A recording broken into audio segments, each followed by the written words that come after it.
안녕하세요. 전 지방에서 열심히 일하며 지내고 있는 여자입니다. 차 밀리는 지옥의 출퇴근 시간마다 사연들을 들으며 그 지겨운 시간을 견뎌내곤 하는데요. 그렇게 평소 즐겨 듣고 애정하는 채널에 제 사연이 소개된다고 생각하니 심장이 떨려오며 손에 땀이 다 나네요. 제가 이렇게 사연을 보내게 된 이유는 이혼에 대한 모든 기억을 이곳에서 털어내고 새로운 곳에서 새 출발하기 위해서인데요. 긴 이야기가 될 테지만 다들 끝까지 함께 해주시면 감사하겠습니다. 저와 남편은 직장에서 처음 만나게 되었어요. 나이가 점점 드니 이성을 만날 기회는 줄어들고 자연스럽게 연애도 멀어지던 중 알게 된 사람이 직장 동기인 남편이었죠. 저희도 처음엔 친구 사이로 지냈어요. 나이도 같고 같은 회사에서 같은 일로 골머리가 아픈 일이 많으니 그저 하소연이나 하던 그런 친구 사이였죠. 일상을 나누며 회사 일로 하소연이나 하며 편하게 지내던 저희는 영원한 친구는 없다는 그 말처럼 서서히 서로에게 감정이 생겼고 그렇게 4년을 연애하다 결혼까지 하게 되었습니다. 결혼을 할 당시 저는 모아둔 돈이 꽤 있었고 남편은 거의 없는 상태여서 걱정이 많았는데 시댁에서 집을 마련해주며 신혼집을 보다 수월하게 마련할 수 있었어요. 이런 와중에 문제점이 있다면 시모의 집 마련 유세였어요. 물론 처음엔 저도 신혼집까지 해주셨으니 너무 감사한 마음이 가득했어요. 더 시부모님께 잘하려고 노력도 많이 했고요. 하지만 그런 마음도 오래가지 못하더군요. 유세라고 표현하기 싫지만 이보다 더 잘 표현할 단어는 없겠더라고요. 처음엔 참을만 했던 집 유세는 날이 가면 갈수록 심해졌고 그 말끝마다 내가 해준 집이라는 것을 강조하는데 그 유세는 말도 못할 정도였어요. 여보세요? 아가, 내가 마침 근처에 볼 일이 있어서 내가 사준 아파트에 잠시 들렀는데 여기 내부 산책로도 참 잘 돼 있는 것이 보면 볼수록 내가 좋은 아파트를 사줬다는 생각이 드는구나. 집이 참 좋아. 하긴 누가 고르고 누가 산 집인데 별로이기도 힘들지 않겠어? 네? 아, 네. 참 좋긴 하죠. 요즘에 아파트 잘 갖춰져 있으니 살긴 참 편한 것 같아요. 산책로도 그렇고 편의시설도 잘 갖춰져 있고 말이에요.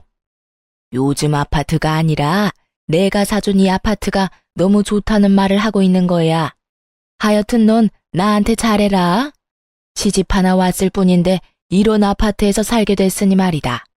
내 친구 미자라고 있는데 걔 며느리는 아무것도 안 해줬는데도 이번에 용돈을 200만 원이나 주고 가방도 사줬다고 하더라. 그냥 그렇다고. 대화의 시작과 끝을 이런 식으로 해버리니 정말 생각 같아선 직접 대출이라도 받아서 아파트를 사버리고 싶은 심정이었어요.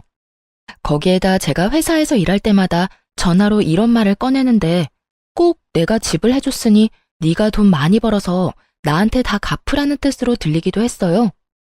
시모의 일로만 해도 스트레스가 쌓이는데 이런 통화를 할 때면 꼭 직장 상사가 귀신같이 나타나 저에게 한 소리를 해대곤 했어요.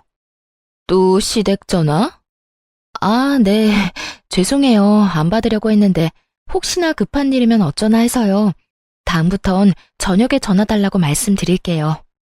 한두 번도 아니고 매번 일하는 시간에 이게 뭐니? 이래서 시집간 여자들은 안 된다니까. 왜 회사에서 사적인 통화를 하는 거야? 그것도 시댁 전화를 말이야. 그런 전화는 말도 길어져 기분도 상해. 여러모로 일에 지장되는 거 몰라? 죄송합니다. 그런데 시집간 여자들만 회사에서 사적인 통화하는 건 아니잖아요. 신입으로 들어온 남자들도 회사 내에서 사적인 통화하고 다른 남자 직원들도 시시껄렁한 통화들 하곤 해요. 그러니까 저 때문에 시집가신 분들 싸잡아서 이야기하는 건 하지 말아주세요. 이래서 안 된다는 거야.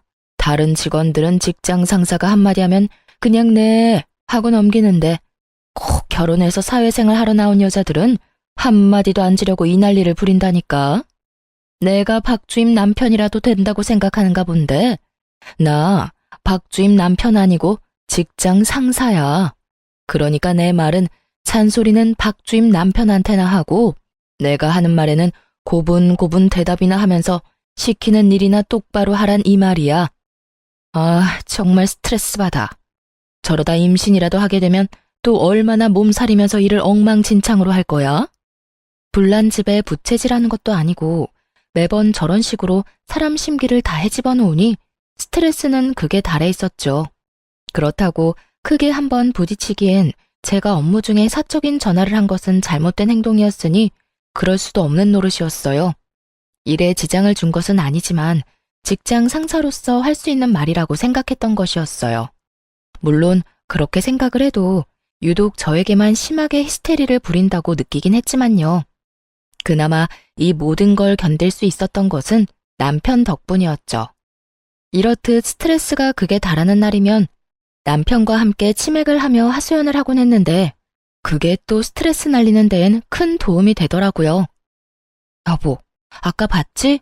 건들이 나한테 또 난리 부리는 거. 봤어. 또 왜 그러는 거야? 왜 그러긴? 어머님 전화 와서 통화하다 또 딱 걸린 거지. 아니, 건대리는 나한테 도청장치라도 달아놨나? 어떻게 내가 어머님이랑 통화만 했다 하면 귀신같이 찾아와서 뭐라고 하는 걸까? 진짜 그렇게 타이밍 맞추기도 힘들 텐데. 그러게, 그건 나도 좀 신기하긴 하네. 그나저나 엄마 전화는 회사에서 받지 마. 나도 따로 이야기해 놓을게. 당신한테 전화하지 말고 나한테 하라고 말이야. 그래 줄래? 그렇지 않아도 오는 전화 안 받기도 뭐하고 받았다 하면 어머님이 사준 집이 너무 좋으니 마치 뭐라도 해달라는 것 같아서 내가 스트레스가 이만저만이 아니야. 집 사주신 건 너무 감사한 일인데 매번 통화할 때마다 집 이야기 꺼내면서 잘하라고 하시는데 나 조금 힘들기도 해 사실. 거기에다 건드리까지 눈에 불을 켜고 날 감시하니 내가 전화 받을 여유가 없네? 그래, 알겠어. 그런데 진짜 건드리는 왜 그렇대? 결혼 소식은 아직도 없지? 성격이 그 모양이니 어느 남자가 오겠어? 오는 남자도 그 히스테리 보고 도망갈 거다 아마. 불쌍하다 불쌍해. 그 나이 먹도록 연애도 못하고. 그러니까 당신도 불쌍한 사람이라 생각하고 부딪히지 마. 괜히 직장 상사랑 부딪혀서 당신한테 좋은 것도 없으니까 말이야. 그래, 알고 있어. 그래서 나도 오늘 할 말이 입까지 차올랐는데 참았어. 잘했어. 얼른 맥주 한 잔 먹고 다 날려버려. 이렇듯 남편과 가지는 시간은 지친 저에게 큰 힘이 되었고 든든한 제 편이 생겼다고 생각하며 지내던 어느 주말이었어요. 집에서 남편과 함께 쉬고 있는데 시모가 연락도 없이 집으로 찾아왔더라고요. 무슨 일인가 싶어 물었더니 시모의 대답이 정말 가관이었어요. 어머님, 연락도 없이 무슨 일이세요? 꼭 연락을 해야만 올 수 있니? 그냥 들렸어. 좀 쉬려고. 네? 그냥 쉬려고 들렸다고. 앞으로 이 집을 별장처럼 쓰려고 해. 계속 보니까 내가 사는 집보다 더 좋은 것 같은 거야. 이래서 다들 신축 하는가 보다. 그렇지? 순간 제가 잘못 들었나 했습니다. 빈집도 아니고 엄연히 사람 살고 있는 집이잖아요. 하물며 신혼집 말이죠.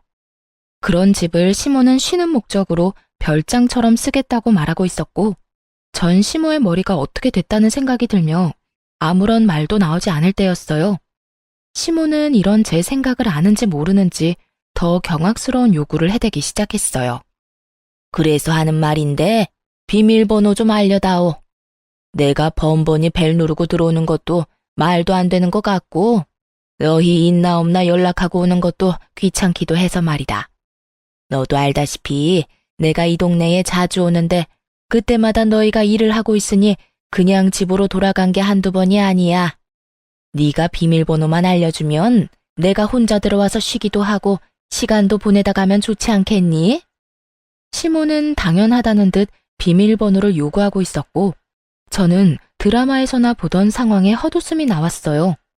분명 아들 내외 잘 살라고 좋은 마음으로 집까지 해주셨을 텐데 오히려 그 집이 너무 좋은 것 같으니 자기가 쓰겠다는 말이잖아요. 가만히 있다가는 진짜 셋이서 살 수도 있겠다 싶더라고요. 이 말도 안 되는 확신을 부셔주어야 한다고 생각했고 더 이상한 말을 꺼내기 전에 시모에게 이렇게 말했어요. 어머님, 그건 곤란하겠는데요. 아무리 어머님이 이 주변에 자주 오신다고 해도 어떻게 신혼집 비밀번호를 알려드리겠어요. 저희가 사는 저희 공간인데요. 그냥 오시기 전에 연락하고 오세요. 오늘처럼 갑자기 오셔서 괜한 헛걸음 하지 마시고요. 독하게 마음먹은 순간이었어요. 이대로 어영부영 비밀번호를 알려주었다간 신혼생활은커녕 시모 모시고 사는 거나 마찬가지가 될 것 같았고, 전 아무리 남편을 사랑한다고 한들 그런 결혼 생활은 하고 싶지 않았거든요. 그래서 제 표정과 제 말투는 단호했고, 단호한 저의 태도에 시모는 노발대발하며 역정을 내더라고요. 그 골백번은 더 말한 집 유세를 부리며 말이죠. 너 지금 말 다 했니? 이 집 내가 사준 내 집이다. 아무리 너희 부부가 살고 있다고는 한들 내 돈으로 산 내 명의의 내 집이라고. 그런 내 집에 내가 왜 연락을 하고 와야 하니? 그게 말이 된다고 생각하니? 지금 말이 안 되는 말을 하는 사람이 누군데 이러세요. 어머님이 저희 살라고 마련해 주셨으면 저희 집 아닌가요? 어머님이 가끔 연락하고 오셔서 저희랑 시간도 보내고 식사하시고 가는 건 아무 상관없어요. 그 정도야 할 수도 있죠. 그런데 어머님이 바라는 건 그게 아니잖아요. 저희 의견, 저희 일정과는 상관없이 어머님 편할 때 어머님 집처럼 쓰려고 한다는 말인데 그게 말이나 된다고 생각하세요? 그게 정말 정상적인 상황이라고 생각하시냐고요. 얘 말하는 거 좀 봐라. 그러면 너는 내가 지금 말도 안 되는 이상한 요구라도 하고 있다. 이 뜻이니? 내가 계속 말하지 않았니? 이 집은 내 돈으로 산 내 집이라고. 알고 있어요. 그런데 저희 살라고 주셨으면 끝이란 말을 하고 있는 거예요. 그래서 끝까지 비밀번호는 못 알려준다. 이거니? 네, 절대로 못 알려드린다고 말하고 있는 거예요. 그야말로 칼과 방패의 싸움이었어요. 시모는 계속 내 집이라고 하며 비밀번호를 요구했고, 전 말도 안 되는 소리라며 절대로 안 된다고 하고 있었죠. 시모는 끝까지 단호한 저를 보며 숨을 고른다 싶더니 이런 말을 저에게 하더라고요. 그래? 네가 끝까지 그렇게 나온다면 나한테도 다 생각이 있다. 다음에 너희 없을 때 도어락 다 뜯어버리고 새로운 도어락 달아버릴 거야. 그리고 네가 지금 나한테 했듯이 비밀번호는 알려주지 않을 거다. 그때 가서 후회하지 말고 지금 좋은 말로 할 때 비밀번호 알려주거라. 이런 말까지 하면 제가 겁이라도 먹을 것이라 생각했는지 시모의 얼굴이 의기양양한 것이 차마 눈 뜨고 보기 힘들 정도였어요. 아, 그렇게까지 하실 거라고요? 그래, 내가 못할 것 같니? 난 한다면 하는 사람이야. 이거 왜 이래? 내가 준 집이니 내가 다시 뺏어가도 너흰 할 말 없는 상황이야. 그런 네 처지도 모르고 감히 나한테 뭐? 연락을 하고 와? 이게 지가 먼저 나서서 비밀번호를 알려줘도 모자랄 판국에 입만 살아서는? 네, 다 알겠으니까 도어락 뜯느라 괜히 힘 빼지 말고 그냥 여기서 사세요. 제가 그냥 남편 데리고 친정 가서 살게요. 뭐? 너 지금 친정에 간다고 했니? 네, 친정에 가서 살 거라고요, 남편이랑요. 저는 어머님이 이 집을 저희가 행복하게 싸우지 말고 잘 살라고 마련해 준 집이라 생각했는데 그게 아니니 어쩌겠어요? 이 집을 나가서 행복하게 사는 수밖에요. 그런데 어머님도 알다시피 남편이 모아둔 돈도 없고 그렇다고 대출을 받자니 이자도 한두 푼이 아닐 테고. 그러니 어쩌겠어요? 빈방 남아도는 친정에 가는 수밖에요. 당장 짐 빼드릴 테니 오늘부터 이 집에서 쭉 사세요. 저는 남편 데리고 가서 처가살이 시킬 테니까요. 시모는 말없이 저를 노려보고 있었고 저 역시 그런 시모의 눈을 피하지 않고 있었어요. 그런 눈싸움은 몇 분 동안 계속되었고 제 말이 진심이라 느낀 시모는 자기 아들 처가살이는 살게 하기 싫었는지 한 발 물러서 집으로 돌아가더군요. 두고 보자는 말을 남기고선 말이에요. 그렇게 시모가 돌아간 후 한숨 돌리나 했는데 있는지도 모를 정도로 조용히 구경만 하고 있던 남편이 시모 역성을 들며 저에게 따지고 들더라고요. 여보, 진짜 우리 엄마한테 너무한 거 아니야? 꼭 그렇게까지 모질게 말해야 했어? 내가 뭘 어떻게 했는데? 당신은 어머님이 나한테 어떻게 하는지 못 봤어? 당신이 계속 따지고 드니까 그렇지. 그냥 좋은 말로 안 된다고 했으면 됐잖아. 꼭 그렇게 끝까지 엄마를 이겨먹어야만 했어? 당신 진짜 말 이상하게 한다. 난 분명 처음에 좋게 좋게 안 된다고 했어. 그런데도 끝까지 우긴 건 내가 아니라 어머님이야. 거기에다 도어락까지 바꿔버린다는 어머님의 말 당신은 못 들었어? 그런 말을 듣고 내가 가만히 있어야 했니? 그런 말까지 듣고 가만히 있을 사람이 어디 있어? 엄마가 오죽 답답했으면 그런 말까지 하셨겠어. 어른이잖아.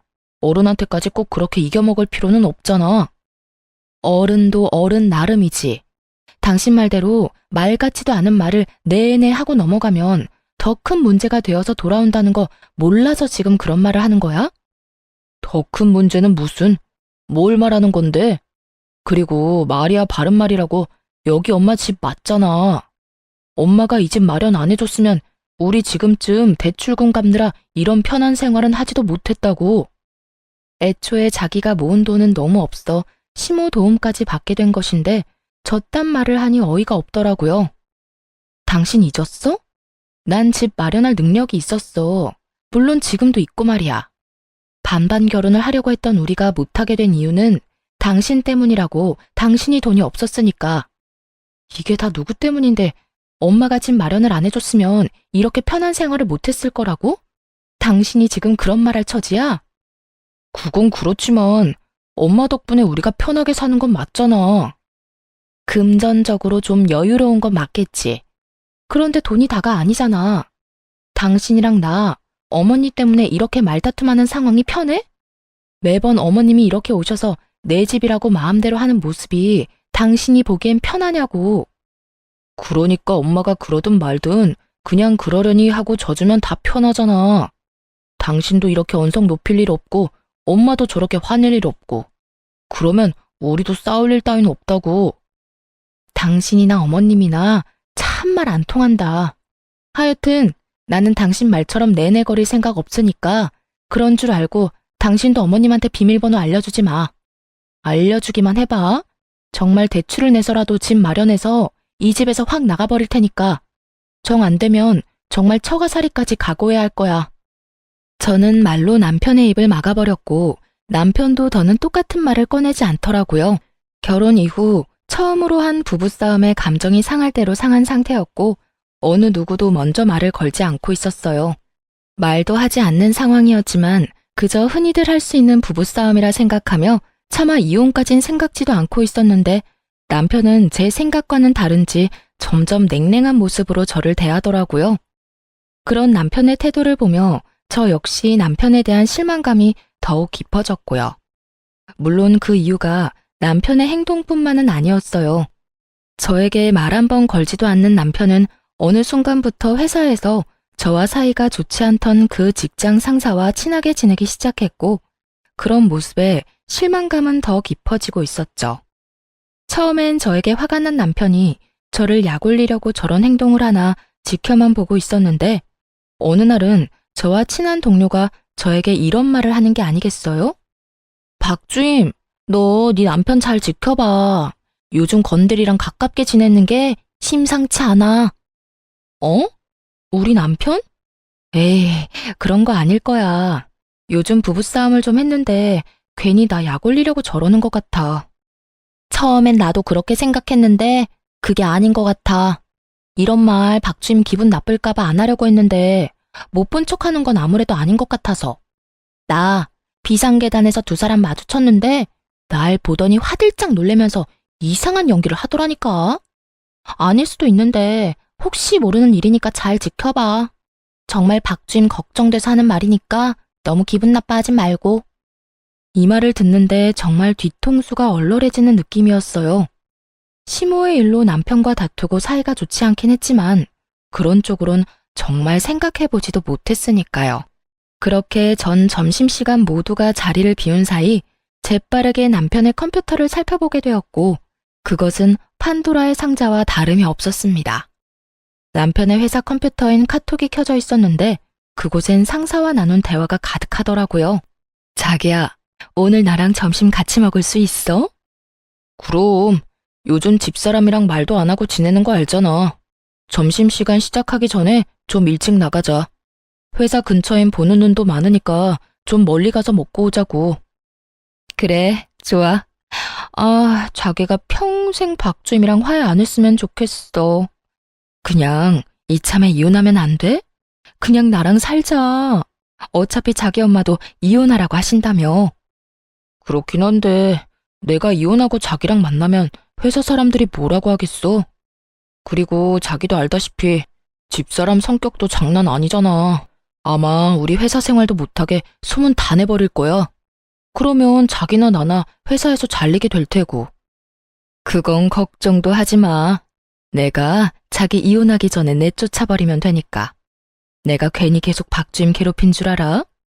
다 이런 상황을 대비해서 괴롭히고 있었던 거라고.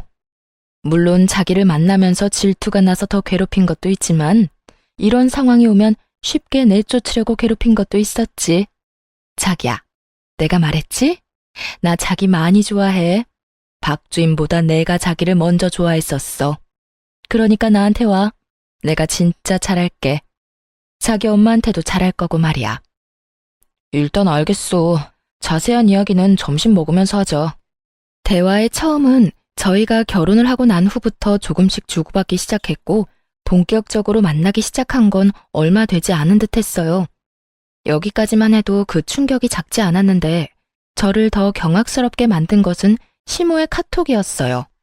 아들, 아무리 생각해도 권대리가 참 마음에 들어서 하는 말인데 네가 그냥 이혼하고 권대리랑 잘해봤으면 좋겠어. 능력, 성격, 뭐로 보나 지금 그 물건보다 권대리가 훨씬 좋잖니? 이혼 쪽으로 생각하고 있으니까 조금만 기다려. 역시 내 아들, 잘 생각했어.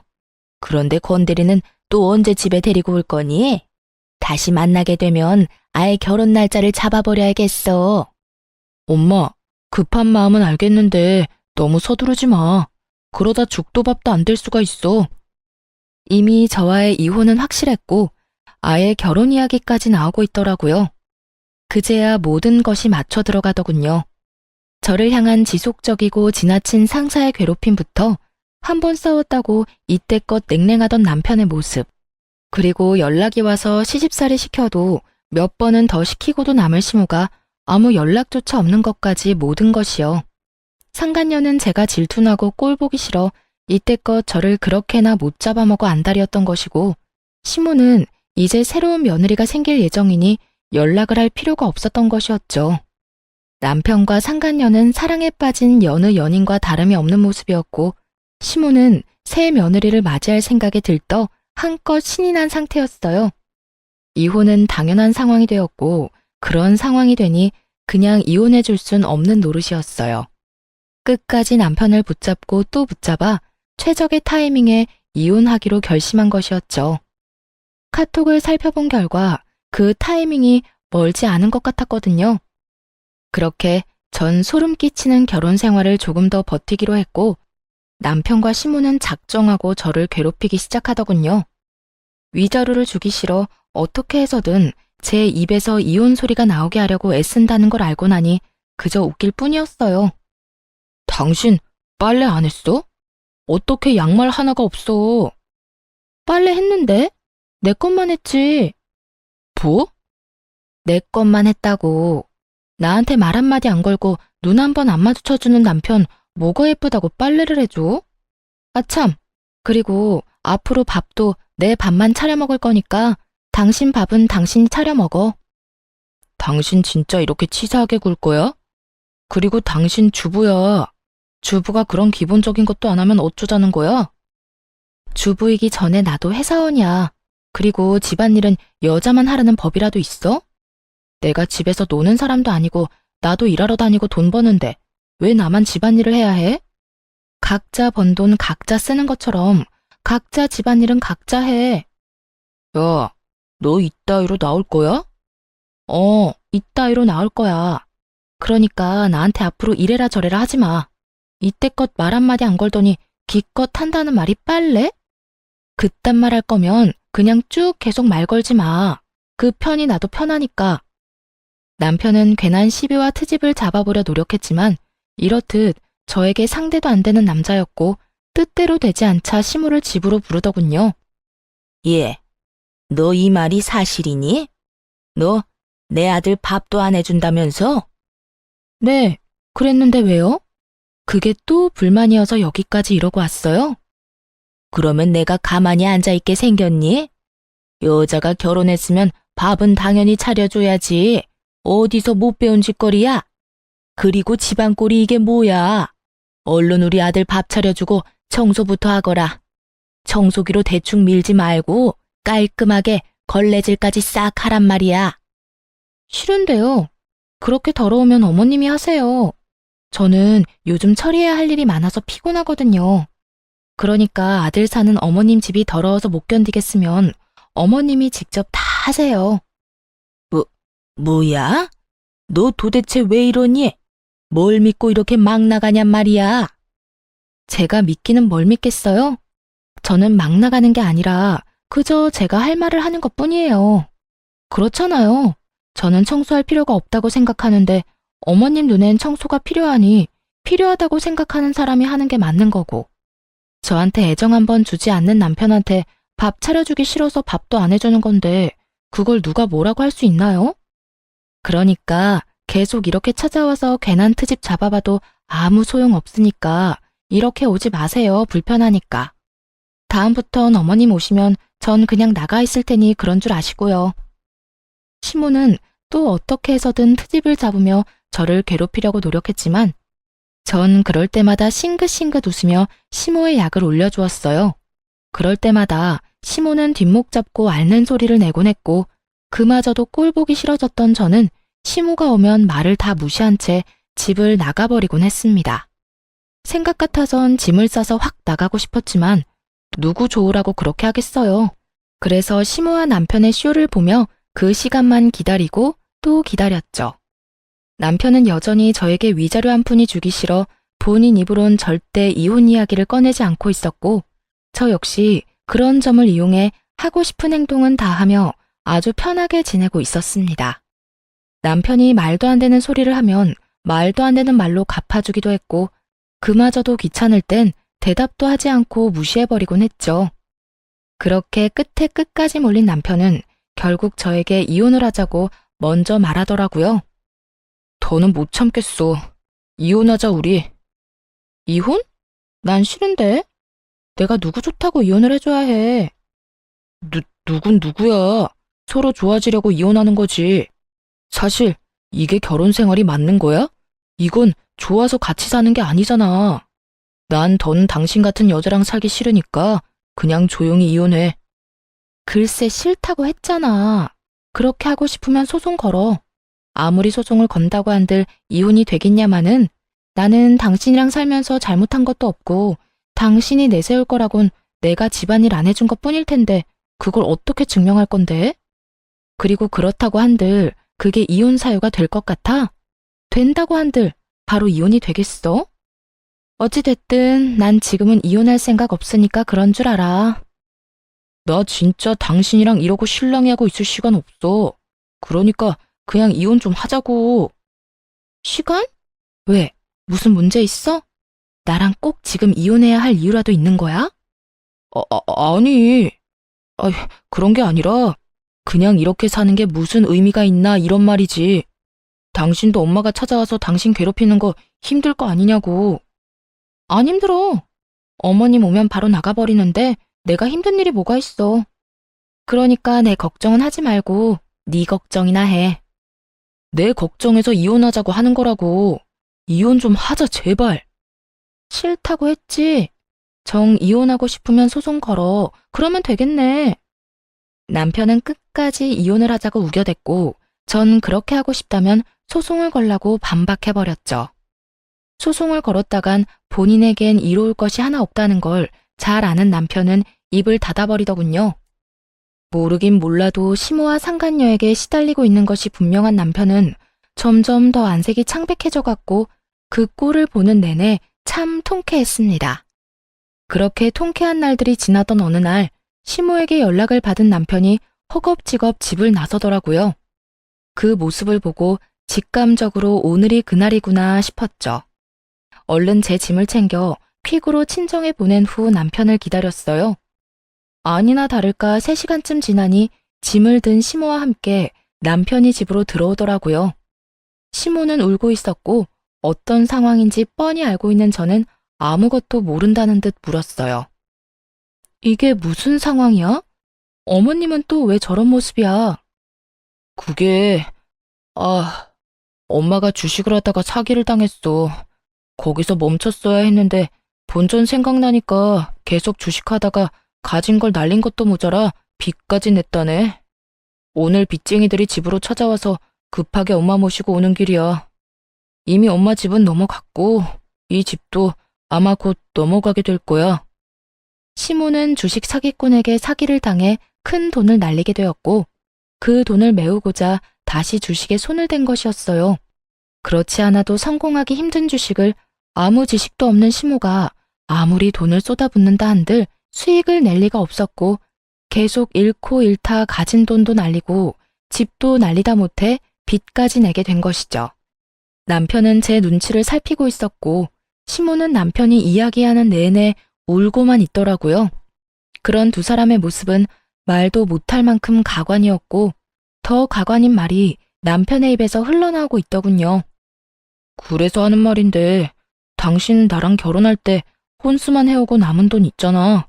그 돈으로 우리 셋이서 살 집 좀 구하자. 작은 집이라도 우린 상관없어. 그러니까 당신이 가진 돈으로 빨리 집 좀 구해서 일단 이 위기를 좀 넘겨보자. 참 뻔뻔하다 싶었어요. 뒤론 다른 여자를 사랑한다, 빨리 함께하고 싶다고 난리더니 어떻게 저한테 집을 마련해달라고 저리도 당당하게 이야기할 수 있는지. 역시 상식 바뀐 사람이다 싶기도 했고요. 전 처음부터 끝까지 개변만 늘어놓고 있는 남편에게 모든 사실을 밝히기로 했죠. 제가 기다리고 기다리던 그 순간이었습니다.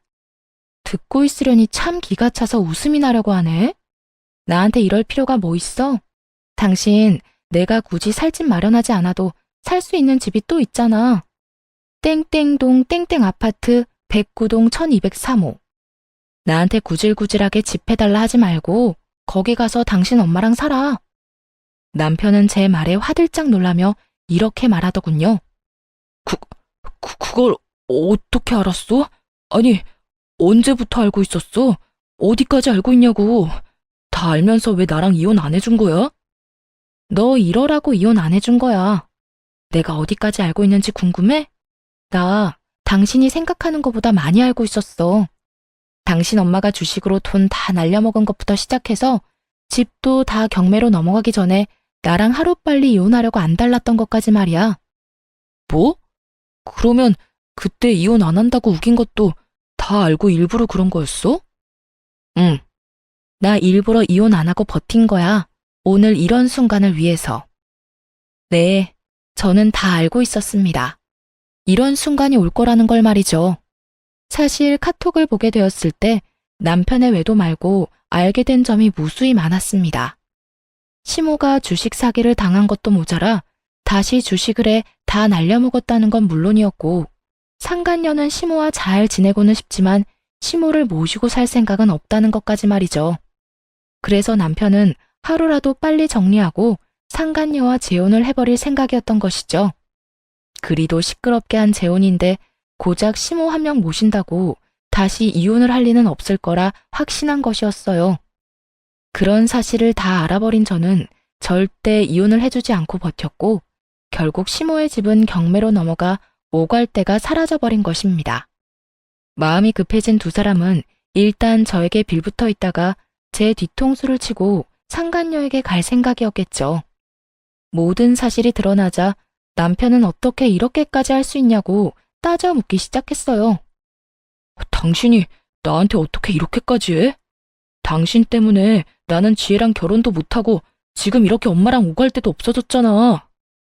야, 정신 차려. 너랑 나랑 아직 부부인데 나한테 다른 여자랑 결혼 못했다고 따지는 거야? 그것도 내 탓으로 돌리면서? 네가 진짜 돌아도 완전히 돌았구나. 뻔뻔한 것도 정도가 있지. 너 이 정도면 정신병이야, 알아? 당신이 정신병이라고 생각하든 말든 난 아무 상관없거든. 다 됐고 당신 때문에 우리 지혜 집에도 못 가게 생겼으니까 당신이 책임져. 당신이 책임지고 엄마랑 나 살 집 구해내란 말이야. 이게 다 당신이 이혼 안 한다고 우겨서 이렇게 된 일이니까 당신이 집 구해달란 말이야. 아니, 난 지금 이 순간에 이혼하려고 이때껏 버틴 건데? 그렇게 당신이 원하던 이혼 지금 하자. 지금 해줄게. 내가 미쳤냐? 오갈 데도 없는데 당신이랑 이혼하게? 지금 돈 있는 사람이 당신뿐인데 내가 호락호락하게 이혼해 줄 것 같아? 이번엔 내가 이혼하기 싫으니까 당신도 포기해, 이혼. 남편은 착각해도 아주 큰 착각을 하더라고요. 자신도 이혼을 거부할 자격이 있다고 말이죠. 외도까지 저지른 주제에 어떻게 저딴 말도 안 되는 착각을 할 수 있는지 도무지 하나부터 열까지 이해가 되지 않았지만 그런 인간이니 이딴 상황이나 만들었을 거란 생각에 코웃음을 치며 자신이 처한 현실을 알려주었습니다. 아, 야, 착각을 해도 아주 큰 착각을 하고 있나 본데 너한텐 감히 이혼을 거부할 자격 따윈 없어. 넌 그냥 내가 이혼하자고 하면 군말 않고 해야 할 처지라고. 그런 걸 보고 유책 배우자라고 하지? 같은 사무실 여자랑 바람 피운 것도 기가 막히는데 빚쟁이 엄마까지 데리고 와서 집을 구해내라고? 생각을 좀 하고 살아라. 그런 생각을 했다는 것 자체가 경악스러우니까. 그래서 기어코 나랑 이혼을 하겠다는 이 뜻이야? 넌 우리가 불쌍하지도 않아? 난 내가 불쌍해, 내가. 어쩌다 너 같은 거랑 결혼해서 이 꼴을 보고 겪어야 하는 내가 불쌍하다고. 나는 소송을 해서라도 너하고 이혼할 거야. 그러니까 이혼 준비나 해. 알겠어? 남편은 그제야 제가 이혼을 하자고 하면 본인의 의지와는 상관없이 해야만 한다는 것을 깨달았는지 태세를 바꿔 굽신거리기 시작하더라고요. 친정 부모님까지 들먹이며 말이죠. 남편은 어떻게 해서든 제 마음을 돌려보려 꺼낸 것이 친정 부모님이었지만 그 말은 저를 더 화나게 만들었죠. 여보, 그러지 말고 다시 좀 생각해봐. 당신 지금 이혼한다고 하면 장인어른 장모님도 충격이 크실 거야. 그러니까 흥분을 좀 가라앉히고 좀 더 차분하게 생각해봐. 우리 부모님이 받으실 충격 걱정한다는 놈이 날 배신하고 다른 여자랑 바람이나 피워댔어? 너 같은 놈 걱정은 필요도 없으니까 다신 우리 부모님 이야기 하지도 마. 그 더러운 입에 올리지도 말라고. 저는 흥분한 상태였고 그로 인해 말이 험해지고 있었어요. 꽉 쥔 주먹마저 떨리고 있던 그때였어요. 아들만 믿고 있다가 상황만 더 악화되겠다 싶은 시모가 남편의 옆에 나란히 서 저를 설득하고 나서더군요. 저기 아가야, 네가 얼마만큼 화가 났는지, 왜 화가 났는지 엄마가 잘 안다. 얼마나 배신감이 들겠어. 다른 것도 아니라 남편이 외도를 저질렀는데. 같은 여자로서 충분히 이해된단다. 그러니 내가 나서마. 내가 나서서 책임지고 아들 녀석이랑 그 여자 사이 찢어놓을 테니 우리 못난 아들 한 번만 받아주면 안 되겠니? 내가 이렇게 약속하마. 그러니 이혼은 다시 생각해보려무나. 어디서 정상적인 시모 코스프레질인지. 남편의 이혼을 시키지 못해 안달났던 사람이 누군데 이제와 이딴 말이나 하는 시모를 보는데 몸이 떨려오기는커녕 흥분이 착 가라앉는 느낌이 들더라고요.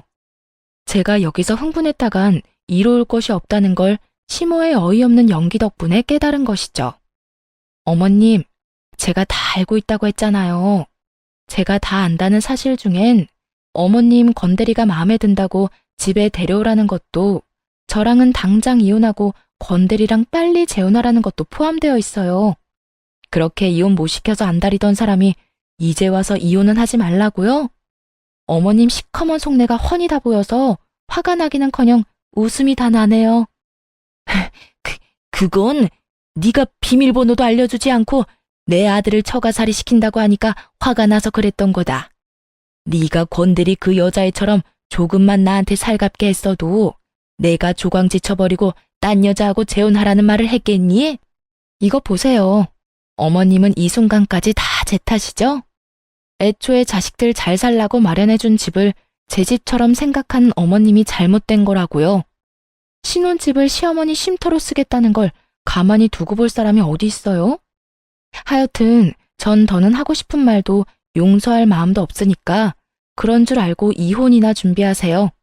그러면 전 이만 가볼 테니 새로운 며느리랑 만수무강하시고요.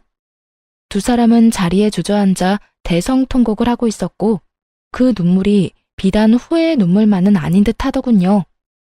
울음소리 사이로 저에 대한 원망도 함께 쏟아져 나오고 있었으니까요. 끝까지 반성이란 모르는 두 사람을 보는데 역시나 이혼은 탁월한 선택이라는 생각이 들었어요. 그렇게 전 상간녀 시모 남편에게 위자료를 받고 성공적으로 이혼을 하게 되었어요.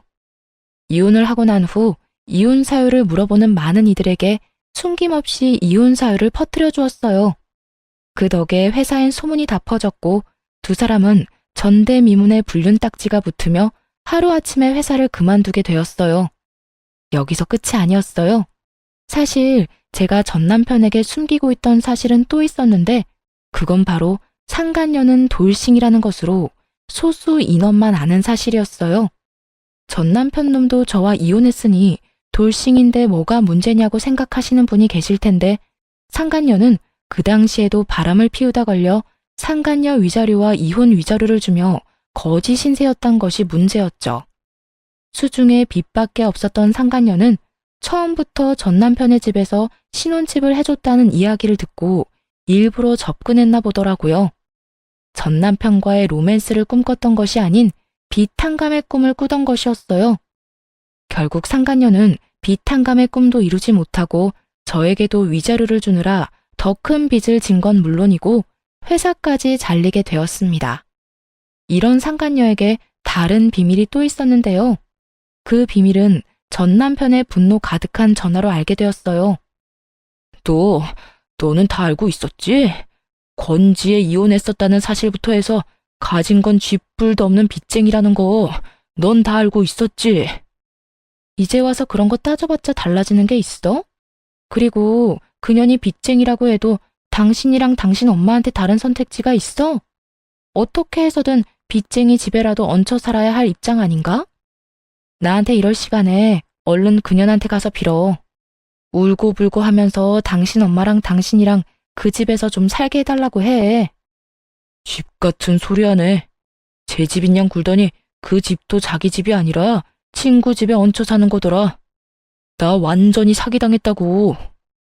어쩐지 빚쟁이 주제에 꽤 좋은 아파트에 산다 싶었더니 이런 진실이 또 있었더군요. 얼마나 통쾌하던지 새어나오는 웃음을 막을 방법이 없더라고요. 이제 너랑 네 엄마 어떻게 하니? 너 지금 웃어? 너는 이 상황이 즐거워? 내가 안 즐거울 이유가 없잖아. 난 지금 여러모로 즐거우니까 더는 내 기분 망치지 말고 전화 끊어. 앞으로 일어나는 모든 일은 다 네가 인생을 그따위로 살아서 받는 벌이라고 생각하고 달게 받아. 그리고 분명 말하는데 다신 전화하지 마라. 끊어. 여러모로 참 통쾌한 순간이었네요. 그 후 전 남편에게 다신 연락이 오는 일은 없었고 소문엔 빚쟁이 상간녀와는 뒤도 돌아보지 않고 헤어지고 시모와 함께 무너져가는 다가구 주택 단칸방에 살고 있다고 하더군요. 그렇게 통쾌한 이혼을 한 지 1년이란 세월이 다 되어가네요. 저는 새로운 출발을 위해 다른 지역으로 파견 근무를 신청했고 다른 지역에서 다시 태어난 마음으로 잘 지내고 있어요. 지금 함께 지내는 직원분들도 다 좋은 사람들이고 그런 사람들과 즐거운 시간을 보내며 잘 지내고 있습니다. 요즘에 쉬는 날이면 혼자 여행을 다니곤 하는데 차박에 재미를 붙여 노지 캠핑을 주로 하고 있어요. 치열한 예약 전쟁에서 벗어나 언제든 훌쩍 떠날 수 있고 발길 닿는 대로 다니며 잠시 쉬다 갈 수 있는 매력에 푹 빠졌다고나 할까요?